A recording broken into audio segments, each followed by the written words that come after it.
Hello, my dear friends. How are you doing? Hope you are having an amazing day and not having to deal with drama. Ready for new stories I have for you today? Let's go to the first one.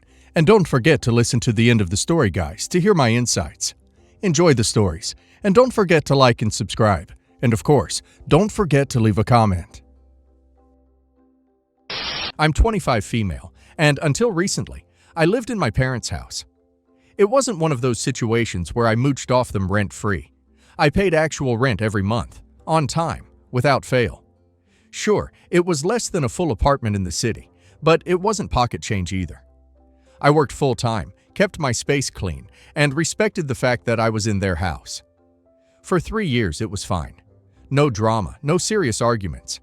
I was saving up for a down payment on a condo, and living with them meant I could build my savings faster. Then my older sister Emma re-entered the picture in a much bigger way. Emma is 28 and has a 4-year-old daughter, Lily. Her ex-husband is wealthy, and the child support arrangement he agreed to is extremely generous.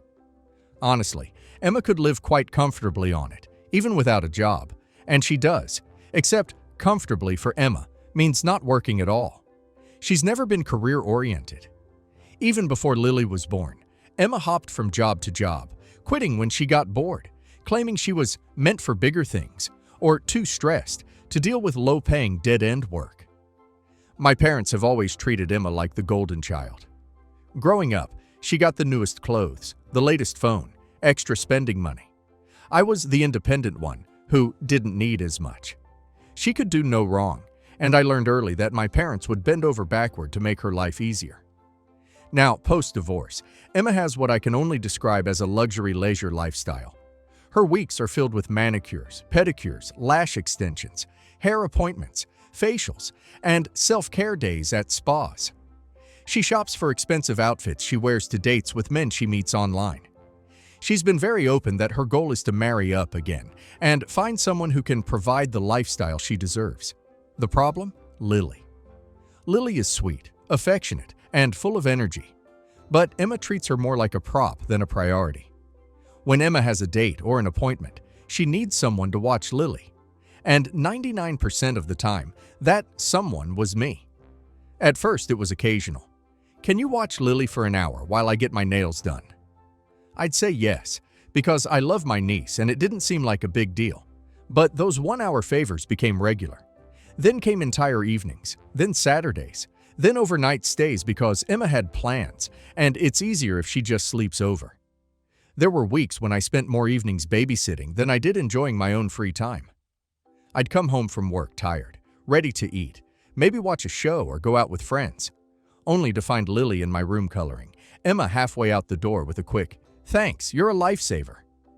Sometimes I wasn't even told in advance. I'd open the front door after work, and Lily would run to me, saying, "Mommy said you were playing with me tonight." My parents would be in the kitchen acting like this was perfectly normal. When I started saying I needed notice or couldn't do certain nights, my mom would guilt-trip me.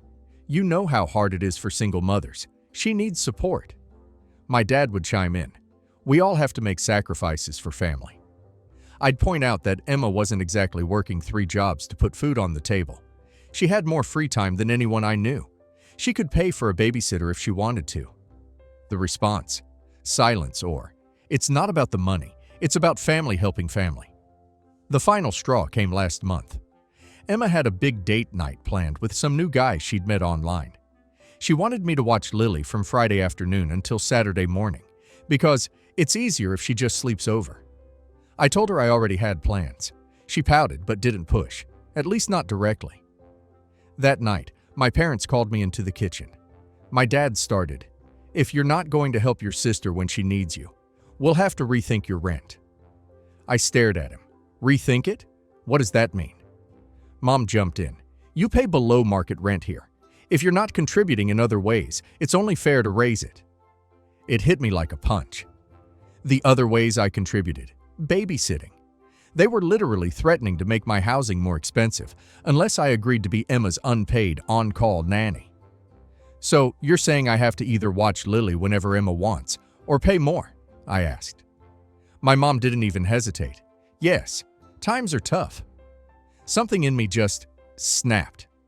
I'd been doing them a favor for months, saving Emma money, rearranging my life, sacrificing my evenings. And now they were holding my rent over my head to force me into it. I went to my room, opened my laptop, and messaged my friend Clara, who'd mentioned her roommate was moving out soon. Within 3 days, we had it arranged. I packed my essentials, moved into Clara's spare room across town, and left a note on the fridge. I love you, but I'm not the live-in babysitter. I'm done being treated like my free time belongs to someone else. The backlash was immediate. My phone lit up with messages from my parents. I can't believe you'd leave in the middle of a family crisis. Emma is struggling and you just walk out? This is the thanks we get for letting you live here cheap? Emma called me selfish. She said I was punishing her for having a social life and robbing Lily of her favorite aunt. She accused me of turning my back on her when all she ever asked for was a little help. My dad wrote a long text about how family means sacrifice and how one day you'll understand when you have kids of your own. My mom has taken to posting little digs in the family group chat, memes about selfish millennials and people who don't help their families. They also keep mentioning how Lily asks about me every day, as if that's supposed to make me come running back into the role they created for me. I do feel bad for Lily. None of this is her fault. She didn't ask for her mom to treat her like a scheduling inconvenience. But I can't keep letting myself be manipulated into unpaid labor under threat of rent hikes. Now they're telling extended family that I abandoned them in a time of need and chose money over family. A few relatives have messaged me privately to say they think I did the right thing, but the majority are telling me to just help out. It's not forever. But the truth is, it would be forever. Emma isn't looking for a job. She's looking for another man to take care of her. And until that happens, she'll keep relying on whoever is easiest to manipulate. And my parents will keep enabling her. So here I am, in my friend's small apartment, paying slightly more rent. But for the first time in a long time, my time is my own. So Reddit. Am I the a-hole for refusing to be my sister's unpaid nanny and moving out when my parents tried to hold my rent over my head? Not the a-hole. Let me get this straight. OP pays actual rent. She works full-time. And somehow she is also expected to be her sister's unpaid on-call nanny because she wants to sit in a nail salon or go on dates with random men. And when OP dared to say no, her parents literally tried to extort OP by threatening to raise her rent. That's not family helping family. That's exploitation. They were never going to stop. They weren't going to magically start respecting OP's time or boundaries. OP is moving out was the smartest thing she could have done. And the fact they're running around telling everyone OP abandoned them in a time of need just proves they see her as a resource to use, not a person with her own life. And now let's hear community's opinion. The audacity is mind-blowing. Your sister is not some overworked, struggling single mom trying to make ends meet. She's a spoiled adult living off child support while chasing a fantasy of being rescued by another rich guy. Your parents aren't supporting a struggling mother. They're enabling a grifter. And you? You were the free labor keeping her little fantasy going. You were never going to get a thank you. You were never going to get paid. And you were certainly never going to get respect. Not the a-hole.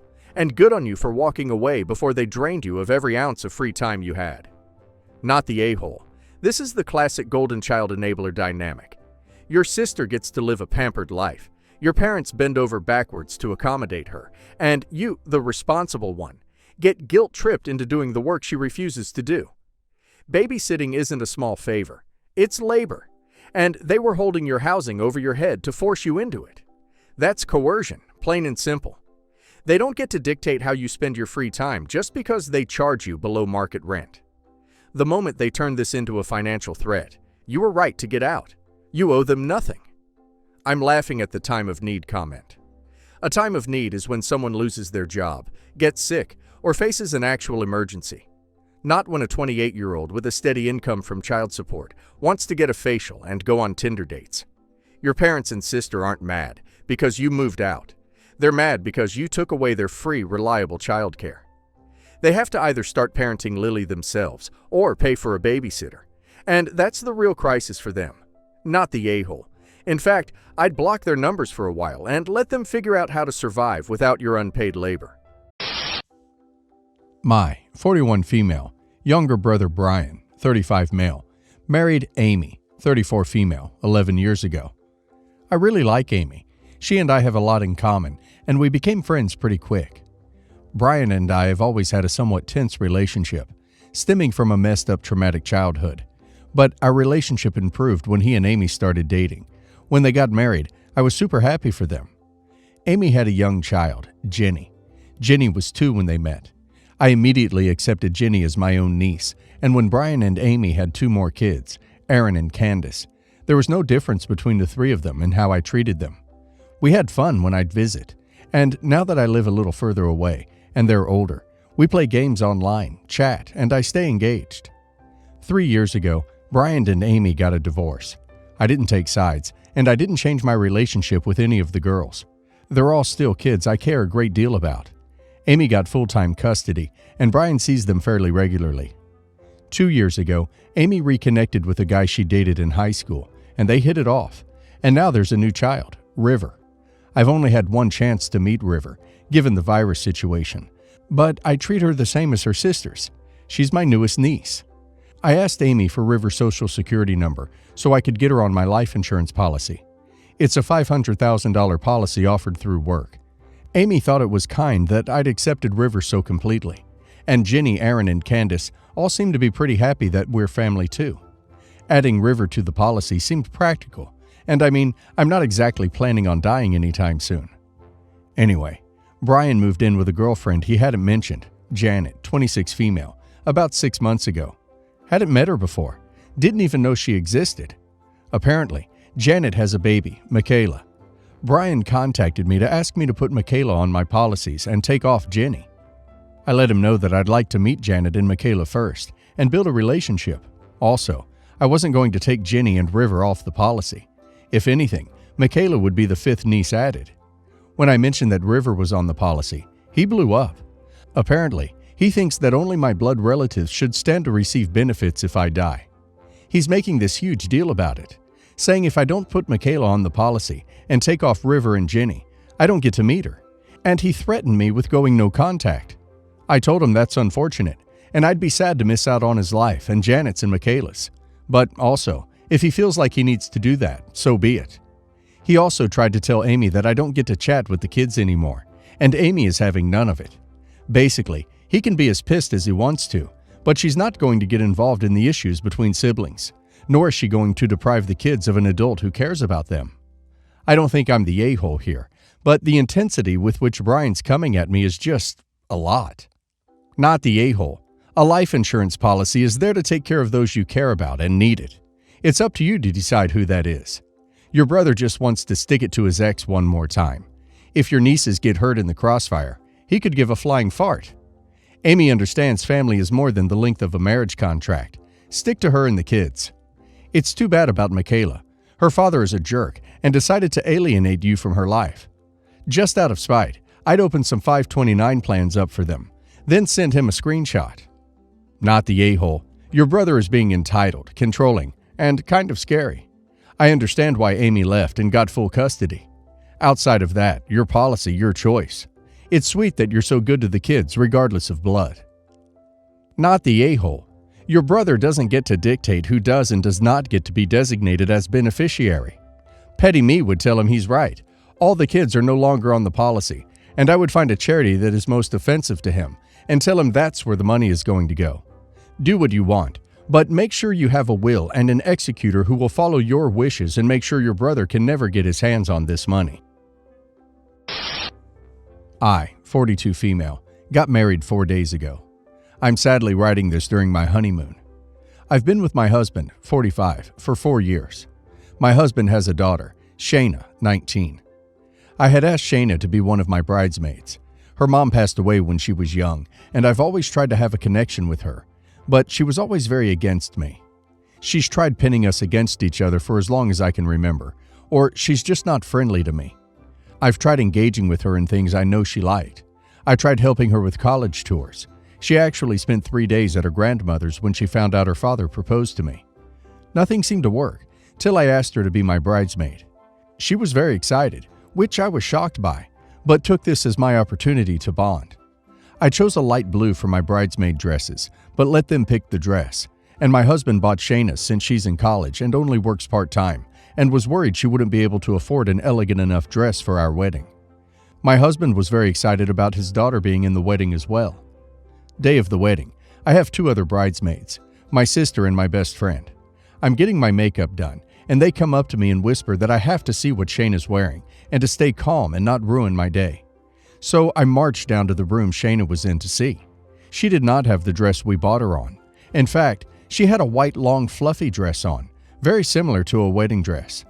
I asked her what she was wearing, and she just said, "I like this one better. Light blue is ugly." I was so mad. I told her she didn't match with the wedding party, and she needed to change it if she wanted to be in the wedding. She just shook her head and said, "You can't kick me out. My dad's here." I said, "You can stay all you want, but you won't be in the wedding party." We argued for a few minutes before I finally told her to go find a seat then, because I didn't want her being one of my bridesmaids no more. She got angry and instead left. After my husband noticed Shayna wasn't in the wedding, he began acting weird. He was very cold and off the rest of the day, even after I explained what happened. We're at this beautiful honeymoon resort in Florida, and he slept most of the plane ride. Then when we got here, we got into a big argument about Shayna being kicked out. He didn't see the white dress and the direct defiance as big of an issue as I did.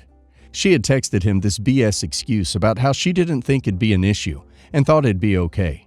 She even pointed out that I was probably worried she'd look better than me, and how she didn't want to ruin my special day. We're not arguing anymore, but he's still a little distant, and we've only even went out a few times because of it. I feel like maybe I should have just ignored the dress because now it's ruining my honeymoon.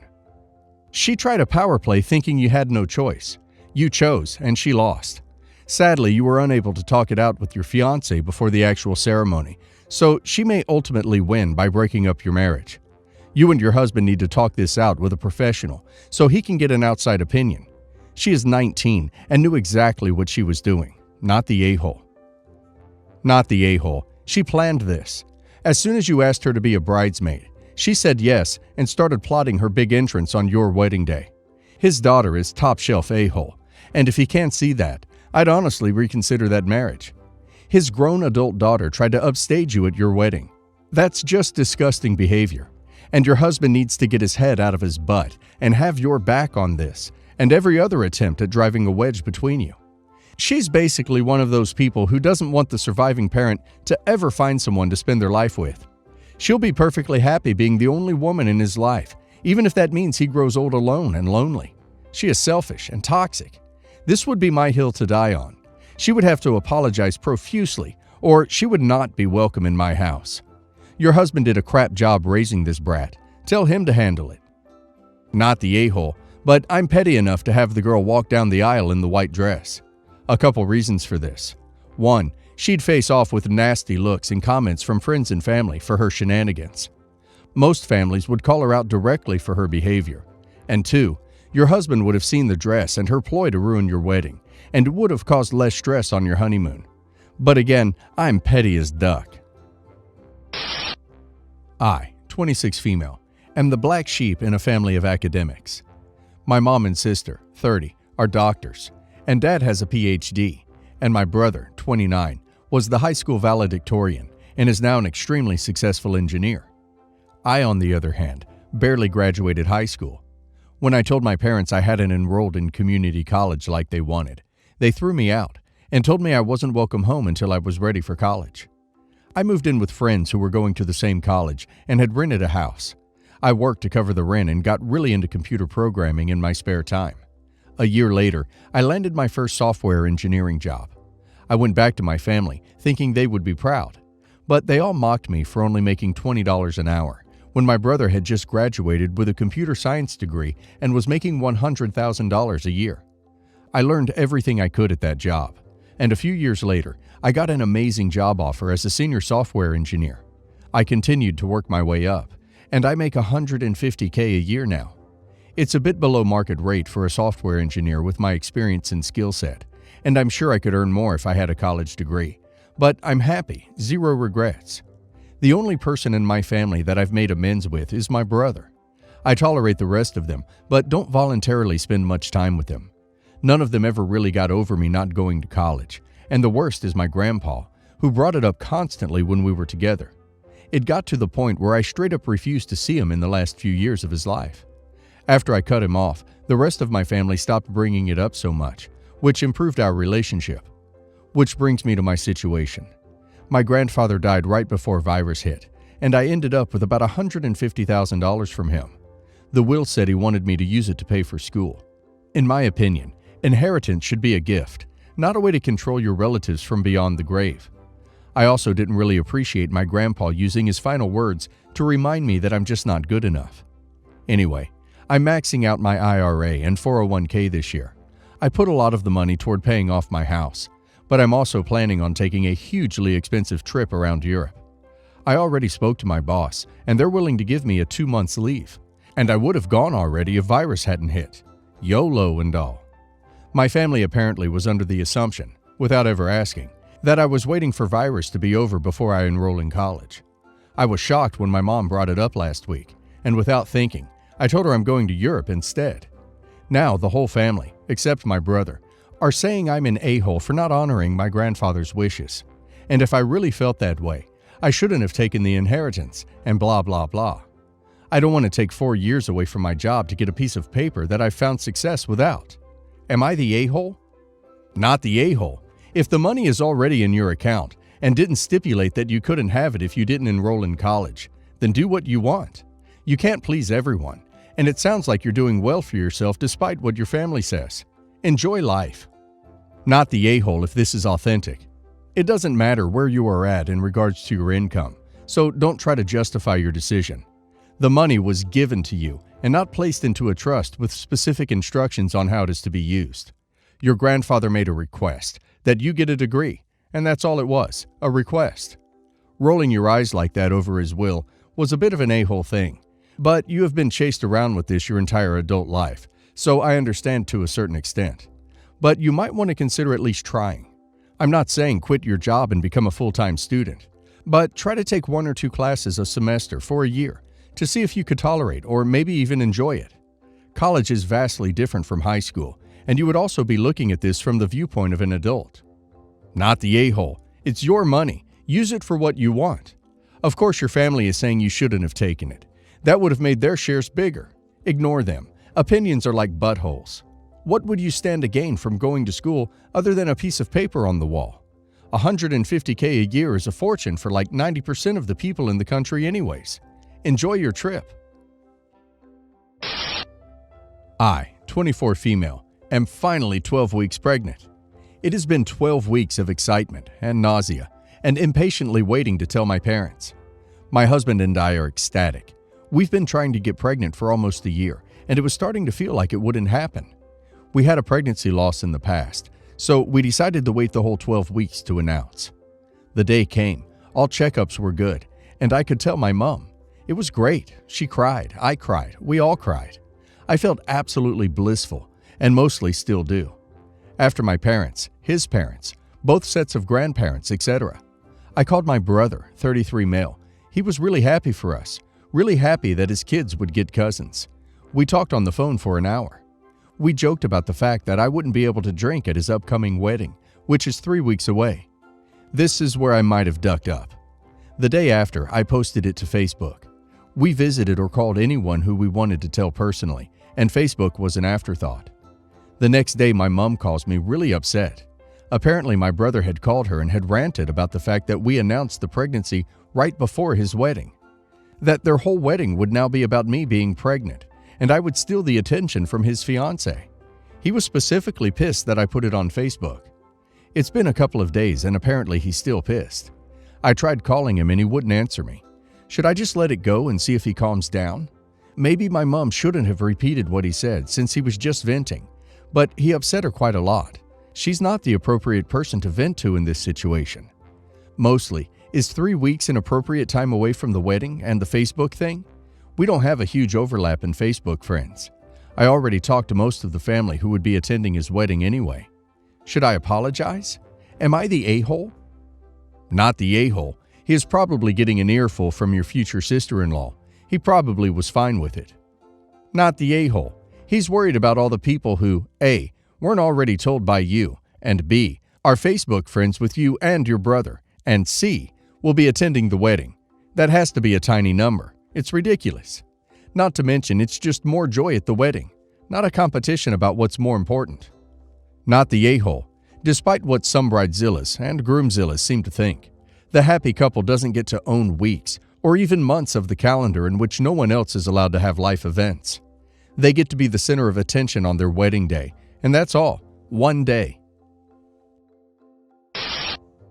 My grandpa has stage 4 lumbar cancer and was in hospice care for the last week of his life. My family was mostly not involved to hostile during this.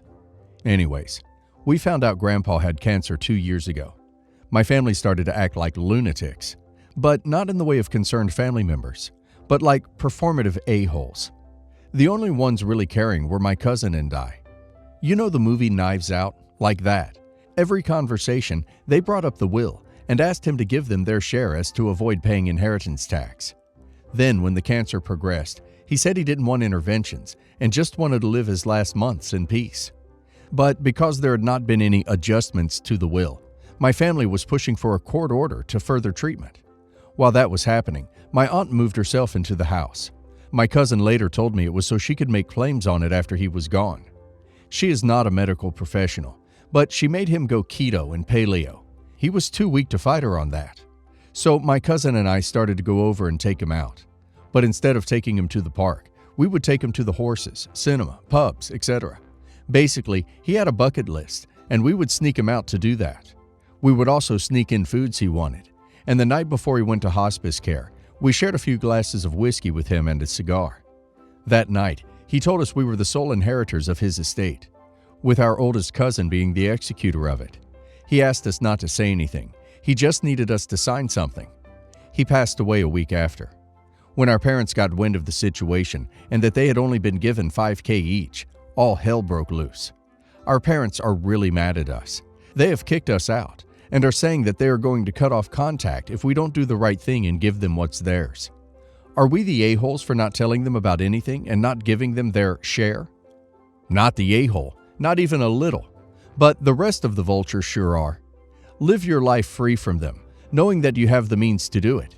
They don't deserve another thought from you. You are not the a-hole, and it is so sad that family acts like this. Look, if you did give them something other than what the will gave, you are not honoring the wishes of your granddad. It was his estate, and he decided how it was to be divided.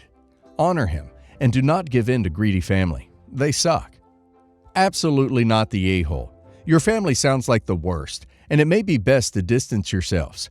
In these situations, people show you who they are. Believe them.